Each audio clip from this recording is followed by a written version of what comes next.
High, আমি জয়িতা আর আমার mini ব্লগে তোমাদের সবাইকে অনেক অনেক ওয়েলকাম। আজ আমি তোমাদের সঙ্গে শেয়ার করব আমার জন্মদিনটা আমি কিভাবে কাটিয়েছি। প্রথমেই সকালবেলা ঘুম থেকে উঠে সমস্ত কাজবাজ কমপ্লিট করেই আমি চলে গিয়েছিলাম আমার অফিসে। হ্যাঁ, আজও আমি অফিস গিয়েছিলাম।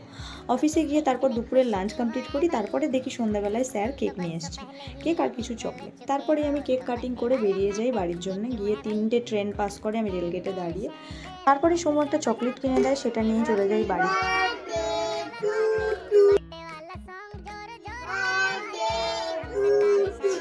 তারপরে কেক কাটিং করে সবাইকে কেক খাইয়ে নিজেও একটু খেতে বসে যাই, কারণ আমি দুপুরে বাড়ি ছিলাম না, তাই রাতেই খাওয়া দাওয়াটা করেছিলাম। তারপরে বান্ধবীরা চলে আসে, ওদের জন্য মা একটু পায়েস করেছিল, ওদেরকে পায়েস খাইয়ে নিলাম। এদিকে তো মিনি আমার দাদার কোলে উঠে নিশ্চিন্তে ঘুমোচ্ছে। তারপরেই চলে এসেছিলো দিদা, আর এই যে দিদাই আমার জন্য অত কিছু রান্না করে পাঠিয়েছিল।